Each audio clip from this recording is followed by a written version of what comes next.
अब एक और टू विंडो, उसके बाद मैं खबर पर आऊंगा क्या है पूरा का पूरा मामला। ये टू विंडो में कौन है, जरा चेहरा तो अब आप पहचान गए होंगे। पूर्व सिटी मजिस्ट्रेट अलंकार अग्निहोत्री। मैंने गौर से इनको फॉलो किया अभी पिछले कुछ समय में। ये जनाब अभी इसलिए बहुत दर्द में डूबे हुए थे कि अविमुक्तेश्वरानंद सरस्वती शंकराचार्य का अपमान हो गया। अचानक से इन्होंने गियर बदल दिया है। टू विंडो में सुना रहा हूं, बड़े ध्यान से सुनिएगा। अब इन्होंने यूजीसी का मुद्दा उठा लिया और सारे सवर्णों को भड़का रहे हैं।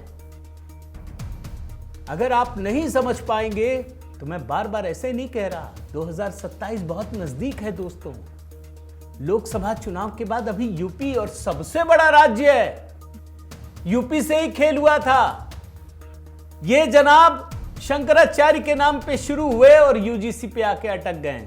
दोनों विंडो में देख लीजिए। बटुक शीशों के साथ जिस तरीके से जो चोटी पकड़ के, जो ब्राह्मण समाज का जो चोटी और शिखा एक सांस्कृतिक धार्मिक प्रतीक है, उसका मान मर्दन किया गया। इसके अतिरिक्त जो दूसरा विषय था, उसमें यूजीसी का जो रेगुलेशन अभी आया है, जो 13 जनवरी का जो बजट है भारत सरकार का, उसमें सामान्य वर्ग के जो विद्यार्थी हैं, जो यूनिवर्सिटी में, उनको स्वघोषित अपराधी मान लिया गया है। मैं चाहूंगा जो ब्राह्मण, कम से कम ब्राह्मणों में अगर थोड़ा ब्राह्मण एमएलए एमपी में जमीर बचा है तो तुरंत रिजाइन दे दे, त्यागपत्र दे दे और जनता के साथ खड़े हो जाएं। मैं चाहता तो था दोस्तों कि आपको मदर ऑफ ऑल डील्स के बारे में बताऊं, जो भारत और यूरोपीय यूनियन ने किया है, जो ट्रंप के लिए बहुत झटका है।